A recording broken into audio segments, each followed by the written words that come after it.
Assalamualaikum warahmatullahi wabarakatuh. Salam sejahtera bagi kita semua. Salam sehat. Selamat bertemu kembali kepada channel Kang Mizan 53 yang pada kesempatan sekarang akan membicarakan mengenai polemik PP 57 tahun 2021 mengenai standar nasional pendidikan. Kita tahu bahwa dalam minggu-minggu ini, PP 57 2021 ini viral di media cetak dan media elektronik, serta sosial media. Masalahnya, banyak yang mengatakan bahwa PP ini menghapuskan mata pelajaran dan mata kuliah pendidikan Pancasila dan bahasa Indonesia yang diamanatkan oleh Undang-Undang Pendidikan Nasional. Dengan kata lain, menurut pengamat-pengamat tersebut, ya, bahwa PP yang dikeluarkan oleh Mas Menteri Nadiem Makarim ini melanggar Undang-Undang Pendidikan Nasional.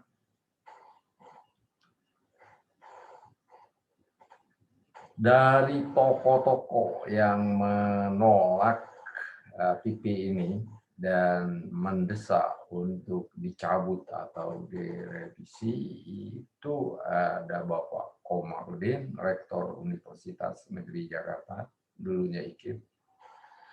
Kemudian ada Bapak Ahmad Rizali, ini dari pengembangan SDM NU Circle. Dan ada Bapak Agus Wahyudi dari Pusat Studi Pancasila UGM. Beliau bertiga ini dengan keras menyerukan pencabutan atau revisi PP 57 2001 ini dan mencantumkan secara eksplisit mata pelajaran dan mata kuliah Pancasila baik untuk jenjang pendidikan dasar dan menengah maupun untuk pendidikan tinggi.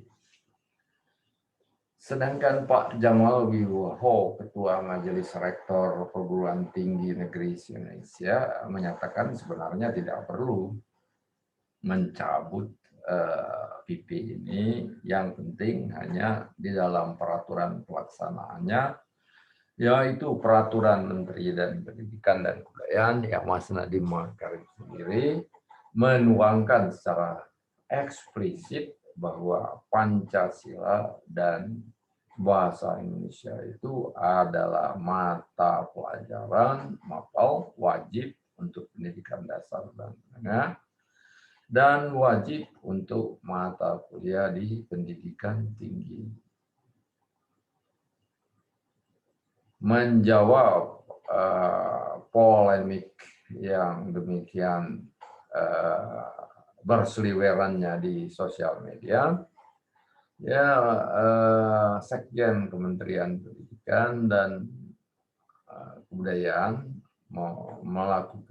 mengadakan siaran pers, menerbitkan siaran pers yang menyatakan bahwa Pancasila dan bahasa Indonesia itu adalah mapel dan makul wajib di negara Indonesia.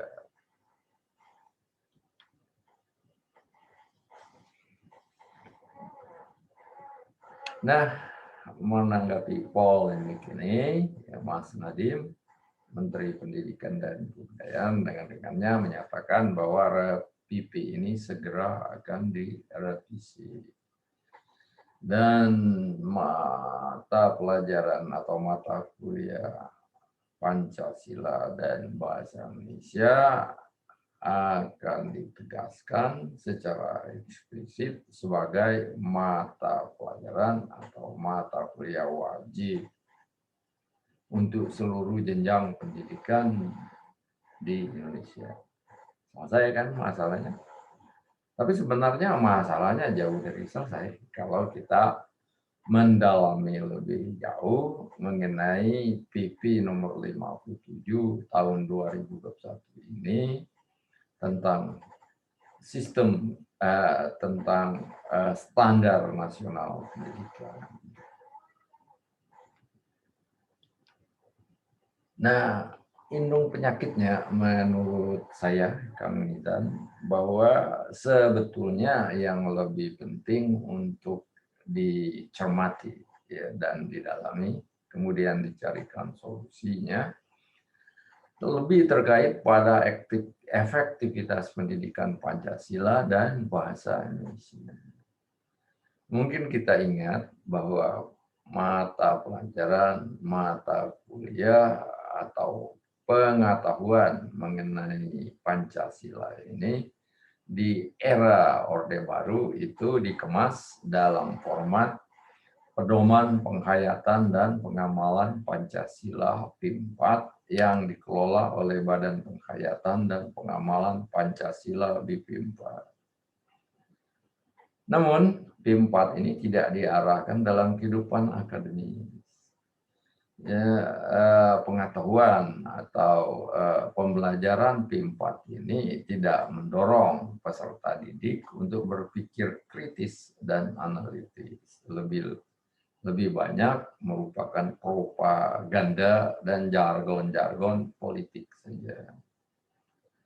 Kemudian PIM 4 ini tidak diarahkan dalam kehidupan bernegara, misalnya ya, keterkaitan yang jelas antara Pancasila dengan peraturan perundang-undangan. Tidak begitu terkait dengan jelas dengan kebijakan publik. Walhasil, ketika rezim Orde Baru runtuh dan digantikan oleh rezim reformasi, program PIM 4 dihapus dan di PIM 4 dibubarkan. Sekarang tentang bahasa Indonesia, menurut saya dan menurut banyak orang lain lagi, pengamat-pengamat pendidikan, ya akademisi, bahwa yang paling penting sekali pada pelajaran bahasa Indonesia itu adalah kompetensi untuk membaca, bukan menghafal ya, reading comprehension. Yang terjadi sejauh ini bahasa Indonesia itu lebih banyak difokuskan untuk membebaskan dari buta huruf saja, membaca dan menghafal. Tidak tahu apa yang dibaca, tidak begitu mengerti apa yang dibaca. Kemudian bahasa Indonesia ini menurut saya seharusnya ditekankan untuk memiliki kompetensi dan pengetahuan menulis kalimat dengan baik, benar, apalagi dengan bagus dan indah, ya. Menulis satu alinea atau paragraf dengan baik, apalagi indah dan berbobot. Dan selanjutnya menulis passage, ya, satu rangkaian dari alinea-alinea yang baik dan indah. Dan terakhir menulis ya, suatu tulisan atau artikel itu atau buku itu, baik dalam gaya populer maupun dalam gaya karya tulis ilmiah. Kebetulan kemarin siang saya berkunjung sebentar di kegiatan webinar Keeper yang diketuai oleh Bapak Fatur Rahim ya, kemarin 19 April 2021 yang dimulai jam 1 siang, tapi saya berhalangan karena lagi dalam perjalanan. Dan di dalam perjalanan jaringan internetnya tidak begitu baik, sehingga saya hanya melihat videonya di channel YouTube saja. Ini banyak tokoh-tokoh nasional, ya, pengamat politik, pengamat pendidikan yang hadir pada webinar ini. Di antaranya adalah Bapak Indra Karismiaji dan Bapak Budi Prasetya.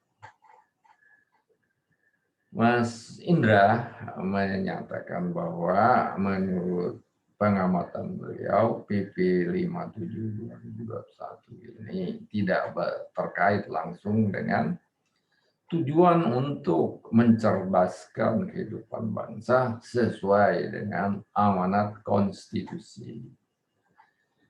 PP 57/2021 ini menurut Mas Indra lebih digunakan untuk mendapat dukungan legalitas untuk melakukan asesmen sebagai pengganti ujian nasional pada bulan September 2021. Kalau saya analogikan dengan pendapat Profesor Yohanes Gunawan, ya, dosen dari Universitas Katolik Parahyangan Bandung, sebenarnya untuk melakukan asesmen ini tidak perlu menerbitkan PP, karena ini sudah merupakan kewenangan dari Menteri Pendidikan untuk membuat asesmen sebagai pengganti dari ujian nasional.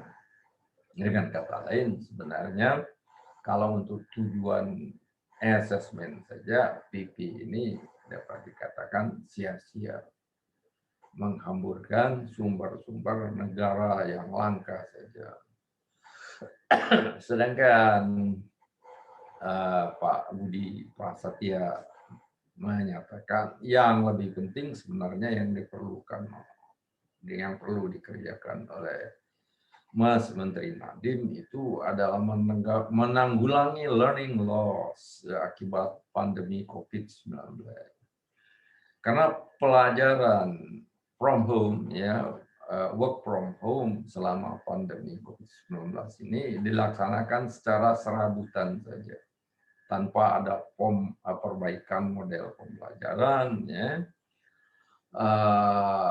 dan lain-lain, modul perbaikan mobil, perbaikan infrastruktur, dan lain sebagainya. Sehingga Mas Budi Prasetya ini yakin bahwa karena kelalaian Mas Nadiem, kita kehilangan satu generasi. Nah, kalau saya perhatiin, cermati lebih jauh, ya, pemerintah kita ini sangat getol membuat PP standar nasional pendidikan. Getol membuat standar, tapi gagal untuk mewujudkan perintah konstitusi mencerdaskan kehidupan bangsa. Getolnya ini misalnya kita lihat bahwa dalam 20 tahun terakhir atau 15 tahun terakhir atau 4 masa presiden terdahulu hingga sekarang, itu sudah ada 4 PP yang terbitkan mengenai standar nasional pendidikan, standar nasional pendidikan. Yang pertama diterbitkan oleh Profesor Bambang Sudibyo pada Kabinet SBY-JK, yang merupakan PP nomor 19 tahun 2005. Kemudian jejak Mas Bambang Sudibyo ini diikuti oleh jejak Mas Muhammad Nuh pada Kabinet SBY Budiono. Menteri Pendidikan Muhammad Nuh menerbitkan PP SNP dengan nomor 13 tahun 2013. Kemudian diikuti jejak oleh 2 Menteri Pendidikan dan Kebudayaan ini, diteladanin atau diikutin oleh Bang Anies Baswedan dalam Kabinet Jokowi JK pada tahun 2015 dengan menerbitkan PP SNP nomor 13 juga. Sekarang Mas Nadiem Makarim pada Kabinet Jokowi Ma'ruf Amin menerbitkan PP nomor 57 tahun 2021 yang segera akan direvisi atau diganti. Nah, mengenai kegagalan Menteri-Menteri Pendidikan Indonesia untuk melaksanakan perintah konstitusi mencerdaskan bangsa, ini antara lain kita lihat dari rujukan skor PISA Indonesia yang sangat menyedihkan selama 20 tahun terakhir. Skor PISA Indonesia ya mandek begitu saja selama 20 tahun terakhir, walaupun anggaran pendidikan ditingkatkan berlipat-lipat kali. hingga ratusan triliun rupiah. Skor PISA Indonesia ya untuk kategori reading atau membaca itu sangat jauh di bawah rata-rata negara OECD. Hal yang serupa juga terjadi untuk bidang matematik atau matematika, jauh di bawah yang dihasilkan oleh rata-rata negara OECD. Hal yang serupa juga ya itu terjadi untuk bidang sains. Ya. Walaupun menunjukkan tren yang naik, tapi posisinya sangat jauh di bawah standar skor negara-negara OECD. Kalau kita lihat skor PISA ASEAN 5 di tahun 2018, Indonesia itu nomor 2 dari yang paling belakang. Jauh di bawah Singapura yang memang di atas rata-rata OECD. Negara kecil itu bukan saja unggul dalam perdagangan, tapi pendidikan juga lebih unggul, sangat unggul, sehingga melampaui dari kemampuan negara-negara OECD. Malaysia, walaupun masih di bawah rata-rata OECD, cukup baik dan jauh di atas Indonesia. Hal yang serupa juga untuk negara Thailand. Jauh di atas Indonesia untuk ketiga bidang yang diujikan tadi, ya membaca, reading, matematika, dan sains. Nah, ini rendahnya kualitas pendidikan Indonesia itu terjadi juga pada tingkat pendidikan tinggi. Misalnya, ranking universitas di Indonesia itu sangat rendah. Yang tertinggi adalah Universitas Gadjah Mada, tapi rankingnya hanya 254. Kalau dibandingkan Universitas Malaysia yang dulu belajar dari kita, dosennya banyak orang kita, mahasiswanya juga banyak orang kita, berada di posisi 59. Jadi sangat jomplang dibandingin dengan UGM yang berada di posisi 254. Kemudian kalau kita lihat ITB, Institut Teknologi Bandung, itu berada di ranking 313. Sangat rendah dibandingin dengan Nanyang Technological University, NTU, yang berada di posisi 13. Padahal NTU ini baru didirikan jauh di bawah ITB. Kalau ITB itu sudah ada sejak zaman Belanda, sedangkan umur NTU ini kurang lebih separuh dari umur ITB, tapi sudah berhasil mencapai ranking ranking ke-13. Jadi rankingnya 300 poin lebih tinggi dari ranking ITB. Nah, yang ini kita belum melihat ya ada perhatian dari Mas Menteri untuk memperbaikinya. Belum ada terdengar tindakan Mas Menteri, banyak hal-hal yang receh-receh, tidak begitu prinsipil. Nah, saya sendiri berdasarkan uraian tadi, yaitu menyatakan no confidence dengan Menteri Nadiem Makarim. Tidak yakin bahwa Mas Menteri Nadiem ini mantan bos Gojek mampu meningkatkan kualitas pendidikan nasional. Baik untuk jenjang pendidikan dasar dan menengah maupun pendidikan tinggi. Ya, pertama, oleh karena kapasitasnya sendiri boleh dikatakan tidak memiliki chemistry, tidak memiliki latar belakang ya, pendidik dan memahami situasi pendidikan nasional. Dari kapasitas pribadinya, ya, Mas Menteri ini dapat dikatakan rongga untuk menempati posisi sebagai Menteri Pendidikan dan Kebudayaan. Karena latar belakangnya hanya pedagang online saja. Dan tergoda untuk menerima tawaran menjadi Menteri Pendidikan dan menjadi Menteri Pendidikan dan Kebudayaan. Manusia biasa. Saya juga kalau berada pada posisi Mas Nadiem, tidak akan menolak kalau disuruh menjadi Menteri Pendidikan dan Kebudayaan yang mengelola uang ratusan bahkan ribuan triliun rupiah daripada mengelola dagang online yang omsetnya hanya beberapa puluh atau beberapa ratus miliar saja.